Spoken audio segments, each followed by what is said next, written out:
Welcome to the nightclub, guys. It's your host, the Night Wrencher. Now today I'm just doing a little bit of not really work on my truck. I'm working on the duster.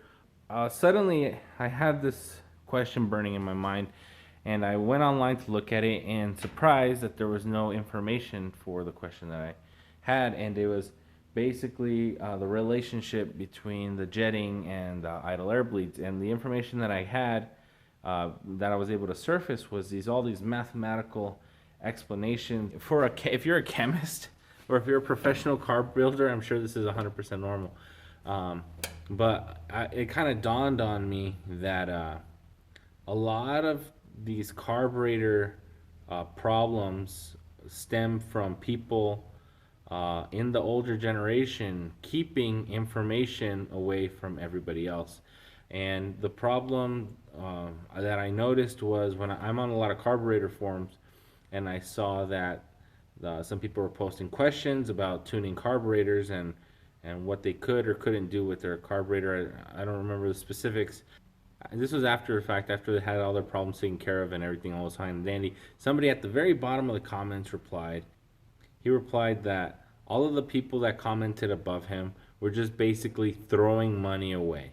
You know, they were just taking all of these hard-earned secrets and things, and they were just kind of throwing them out the window or throwing them away because now that they've said it, they can't take that back and they can't charge somebody for that information.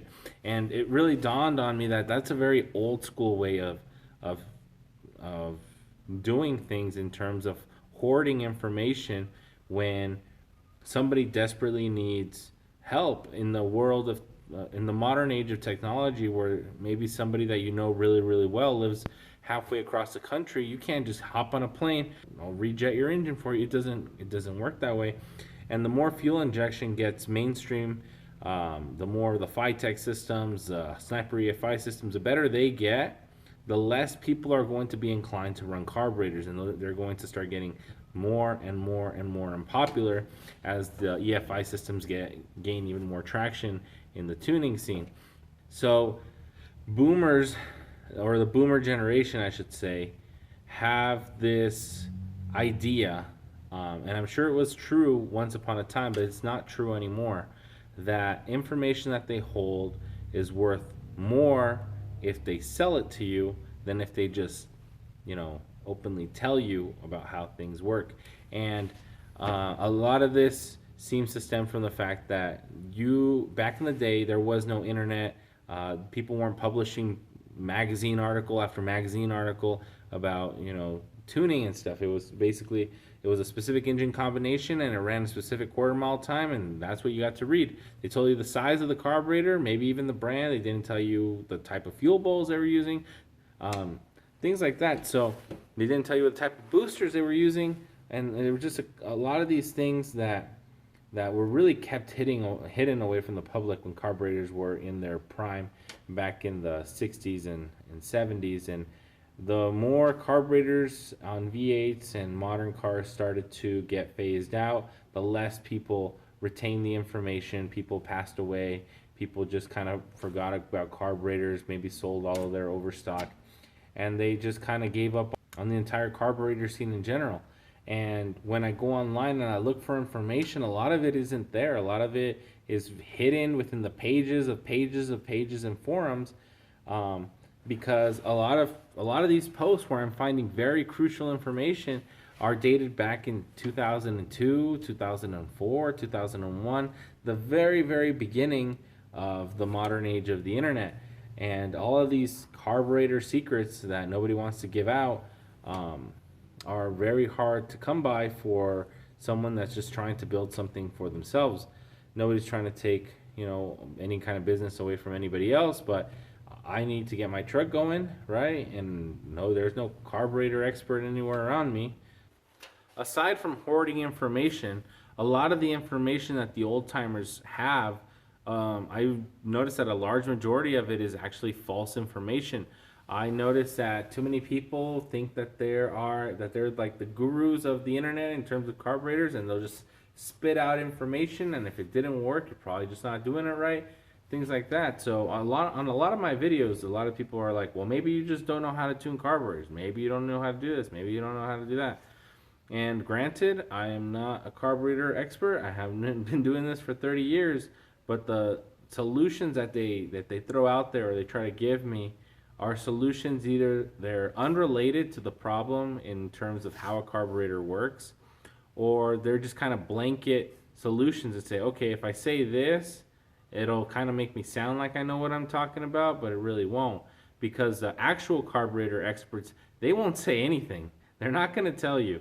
So it's usually the people who aren't the carburetor experts, the one that are trying to give you all of this information. But a lot of it is either hearsay or stuff that they've tried and has worked out for their problem, but they don't actually understand why.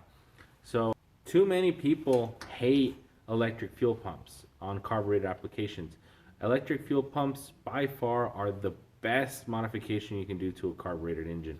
You can turn the key on, wait 5 seconds, pump it twice, crank it, you're gonna have fuel and your spark's already there. It's gonna light. One way or another, it's gonna light. If your car's been sitting for a couple weeks, it's gonna light. So I don't know what this fascination is, but I have a feeling that back in the day when electric fuel pumps were fairly new, fairly expensive, people were throwing them onto their cars and they were having flooding issues. They were having probably no flow issues. They were probably having fuel pumps that would burn up like super right away because they're external and they didn't mount it in a way that fuel would pool, keep it lubricated and have it pull more fuel as it goes along. So all of these little issues ended up having the old timers really dislike electric fuel pumps. Same goes for HEI ignition. Back in the day, HEI ignition, the rumors were that it was no good for racing after 45 or 5,000 RPMs. So that was true for a while. When HEI ignition was brand new, a lot of the systems weren't able to handle super high revving engines. So for race applications, people had to stick with their dual points distributor or their regular electronic ignition distributor. HEI kind of got put to the wayside. If you add that to the rivalry between Ford, Chevy, and Dodge, well, the Dodge and Ford guys aren't going to be caught dead with an HEI system because all of their Ford and Dodge buddies are going to laugh at them, right? Too many of these old timers are very tribal in the way that they think, and because of that, secrets are only shared between close nets within their manufacturer. So sometimes the Chevy guys really know about a lot about one thing. Sometimes the Dodge guys really know about a separate thing, and sometimes the Ford guys only know about a very specific thing as well. And it's usually because they have their problems in between each manufacturer, but they don't share them. So the solutions are very different. I noticed this a lot when I was working on Hondas a lot, and I was learning, basically blowing up this Honda Prelude that I have and doing everything that I could to it. And I learned a ton of information. I later took that information and started applying it to these vehicles right here, and I've been able to accelerate my learning exponentially. But there's too many of these older guys that refuse to work with these other people that work with different manufacturers. And information is very limited in terms of what you can and can't use or why. The last thing I want to bring up is basically boomers in general, and I mean it kind of extends a little bit past that. My dad, my uncle, things like that. They're all very wary of technology, right? Maybe I'm sure it's something that happened in the 80s and 90s that technology wasn't very reliable, right? So you have all these brand new systems coming out, and then shortly after a year or two failing, dead. New systems come out again, and boom, another year or two dead. And so they just became very wary of new technology. So when these new ignition boxes and stuff started coming out, when HEI got upgraded, when these new HEI modules came out, when electric fuel pumps, in-tank fuel pumps started being mainstream and more modern, these older guys, they didn't want anything to do with it because it didn't work back in the day, so why would it work now? And the fact of the matter is that technology did end up advancing quite significantly, and a simple wideband gauge on your car or truck on a carburetor application will save you so much headache.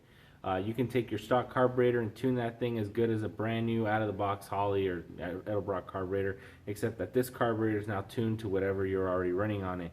You have the brand new phenolic spacers that can eliminate heat soak into your carburetor so you don't have vapor lock. You have brand new electric fuel pumps with fuel pressure regulators that will provide constant fuel to your carburetor so you don't have any problems starting it cold or hot or anything like that. You have electric fans that will keep your car big block engines very, very cool, no matter what the driving condition is.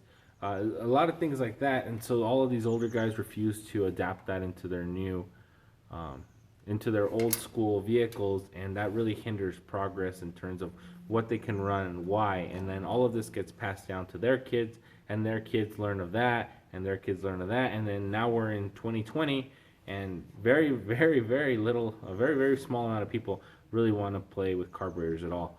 So I hope this changes in the near future. That's mainly why I've been making so many carburetor videos, trying to lift the curtain off of the secret, so to speak, so more people can understand how a carburetor works and make it work for their application without making a blanket statement that EFI is just ultimately better. And I'm sure it is. Actually, for a fact, I know EFI can make more power with less fuel. That is, nobody can ever deny that fact. But carburetors are just simple and they look pretty darn cool. So if you guys have any questions, make sure to leave them comments below. I will see you guys all in the next one. Night Wrencher out.